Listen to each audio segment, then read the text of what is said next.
ایمن کو کوئی جواب نہ سوجا۔ ٹھیک ہے، وقار حسن نے جواب پر اصرار بھی نہ کیا۔ تم ان سے ملنا چاہتی ہو تو ضرور ملو، لیکن اسی گھر میں۔ جی؟ ایمن نے جھٹکے سے سر اٹھایا۔ انہیں اپنی شادی میں نہ بلاؤ گے؟ وہ مسکرا رہے تھے۔ وہ عجیب ہنسی تھی۔ ڈیڈی وہ یہاں آنا پسند نہیں کریں گے؟ پتہ نہیں، شاید۔ تم بابر کے ہاتھ کارڈ بھجوا دو، وہ ضرور آئیں گے۔ نہ آئے تو میں انہیں خود لے کر آؤں گا، یہ میرا وعدہ ہے۔ انہوں نے حتمی انداز میں کہہ کر کتاب اٹھا لی۔ گویا بات ختم ہو چکی تھی۔ ایمن بے بس سی ہو کر کمرے سے باہر آ گئی۔ بیڈ پر بیٹھ کر لب کاٹتے ہوئے مایوسی سے سوچتی کہ اب کیا کریں۔ پھر اس نے چابی نکال کر دراز کھولی۔ اس دراز میں اس کی ڈائری، طاہر محمود کے ہاتھ کی لکھی نظم اور بہت کچھ تھا۔ کچھ ایسا جو طاہر محمود کی تقدیر بدل دیتا۔ ایمن کا ذہن کئی رستوں پر بھٹک رہا تھا۔ ہر راستے پر رکاوٹ تھی۔ تبھی اس کا ذہن کسی ایک پوائنٹ پر سوچنے لگا۔ مائرہ۔ اس پورے عرصے میں اس نے ایک بار بھی مائرہ کو فون نہ کیا تھا۔ وہ بیچاری مایوس سی ہو گئی تھی، مگر اب ایمن کو لگا کہ شاید اسی کے ذریعے کوئی راستہ نکل آئے۔ کاش طاہر آپ کے پاس اپنا موبائل ہوتا تو مجھے اتنی دقت نہ ہوتی۔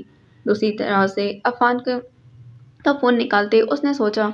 موبائل پر 4 مس کال تھیں، جنہیں ڈیلیٹ کر کے ایمن نے مائرہ کا نمبر ملایا۔ کال مائرہ نے ہی ریسیو کی تھی۔ ارے میں کوئی خواب تو نہیں دیکھ رہی؟ شہزادی ایمن نے آج مجھ ناچیز کو کیسے یاد کر لیا؟ تم نے خود جو یاد کرنا چھوڑ دیا۔ سوری، ہمیں ناقدری پسند نہیں۔ سوری مائرہ، میں پچھلے دنوں کچھ الجھنوں میں گرفتار رہی، تمہیں ڈھنگ سے رسپانس بھی نہ دے سکی۔ اپنی الجھنوں میں الجھ کر دوستوں کے ساتھ ایسا سلوک کرتے ہیں؟ اس نے شکوہ کیا۔ مائرہ تم میرے حالات جانتی ہو، اسے ہر صورت مائرہ کو منانا تھا۔ میں اور بھی بہت کچھ جانتی ہوں، شاید تمہارے رویے کی تبدیلی کو بھی۔ ٹھیک ہے، جب مشکل وقت آتا ہے تو سایہ بھی ساتھ چھوڑ دیتا ہے، اس نے گہرے طنز سے کہا تھا۔ ایمن کو چبھن محسوس ہوئی۔ سایہ بیچارہ کیا کرے جب انسان خود ہی۔ مائرہ اب کیا لڑتی رہو گی؟ ایمن نے افسردگی سے بات قطع کی۔ اس کے لہجے کی افسردگی مائرہ کو کچھ سمجھانے لگی تھی۔ کچھ بھی تھا، وہ اسے محبت کرتی تھی، بچپن کا ساتھ تھا۔ تم نے مجھے بہت تنگ کیا ہے ایمی۔ اس کے لہجے میں طنز کی جگہ دیرینہ شناسائی کی رمق جاگی۔ میں تو زندگی سے تنگ آئی بیٹھی ہوں، کسی کو کیا تنگ کروں گی؟ ایمن کا لہجہ ہنوز وہی تھا۔ فضول باتیں مت کرو، تمہیں اندازہ ہی نہیں کتنے روشن راستے تمہارے منتظر ہیں۔ اندھیروں کے مسافر، روشن راستے، اتنا تضاد۔ وہ تلخی سے ہنسی۔ تم کنوتیت کا شکار ہو رہی ہو۔ کاش تم جان سکو کہ وہ تمہیں کتنا چاہتا ہے۔ مجھے اندازہ ہے وہ مجھے کتنا چاہتا ہے۔ آج مجھے کیسے یاد کر لیا؟ مائرہ نے موضوع بدلا۔ اسے عفان کی طرف سے کوئی صفائی نہ دینا تھی۔ میں اکیلی ہوں مائرہ، ایمن رو دینے کو تھی۔ اپنے آپ کو تم نے خود تنہا کیا ہے، ورنہ ہم سب تمہارے ساتھ تھے۔ ایمی تم نے مجھے بہت ہرٹ کیا ہے۔ ہم بچپن کی سہیلیاں ایک ہی گھر میں بیاہ کر جا رہی تھیں۔ میں نے کیا کچھ نہ سوچ رکھا تھا کہ ہم مل کر کیا کیا کریں گے۔ شاپنگ، کپڑے، تم نے میرا ساتھ نہیں دیا، ہمیشہ بے رخی برتی۔ میں تمہارے رویے پر بارہا روتی رہتی، مگر یقین نہ آتا کہ تم وہی ایمن ہو جو جہاں ہرٹ اور پریشان ہوتی فوراً میرے پاس بھاگی آتی۔ مجھے اندازہ ہے، مجھے اپنے رویے کی بدصورتی کا احساس ہے، اسی لیے تو معذرت کر رہی ہوں۔ ایمن نے کہا۔ مجھ سے خود غرض اور مطلبی۔ تم شروع سے ہی خود غرض اور مطلبی رہی ہو۔ مائرہ نے یقیناً دانت پیسے تھے۔ جب مطلب ہوتا ہے تبھی تم بھاگتی آتی۔ تم سے کون سا مطلب؟ وہ ٹھٹک کر اپنی جگہ چور سی بن گئی۔ تمہیں تب کال کٹ گئی، یقیناً بیلنس ختم ہو گیا تھا۔ اس نے تو کبھی اپنا بیلنس ریچارج نہ کیا تھا، پھر یہ کون ڈلواتا تھا؟ ابھی تو مائرہ لائن پر آ رہی تھی، لیکن اسے زیادہ انتظار نہ کرنا پڑا کہ مائرہ نے خود ہی کال ملا لی تھی۔ وہ اس بات پر بہت خوش تھی کہ ایمی نے اسے معذرت کر لی ہے۔ مجھے تم سے کون سا مطلب آن پڑا؟ شادی سر پر جو آ گئی ہے، تم نے سوچا ہوگا کہ ہونے والی جٹھانی سے تعلقات بہتر کر لیے جائیں۔ مائرہ چل کر بولی تھی۔ اچھا کہا نا میں نے۔ جی۔ مائرہ اترائی تھی۔ تمہاری شاپنگ مکمل ہو گئی؟ ایمن مطلب کی بات پر آئی۔ ہاں تقریباً۔ برائڈل ڈریس لے لیا؟ کیا تمہارا انتظار کرتی؟ مائرہ کو پھر غصہ آیا۔ میں نے نہیں لیا۔ ایمن نے مائرہ کے غصے کا کوئی نوٹس نہ لیا۔ اور میں نہیں چاہتی کہ میرا عروسی جوڑا بھی تمہارے جیسا۔ پھر میں کیا کروں؟ مائرہ نے بے رخی سے کہا تھا۔ میری اپنی اچھی بہن، میری مدد کرو۔ تم بھگو کر مارتی رہو۔ ابھی تو میں نے تمہیں کچھ کہا ہی نہیں بچوں۔ اچھا کل چلیں گے۔ بازار تو روز ہی جانا ہوتا ہے، کل تمہیں بھی لے چلیں گے۔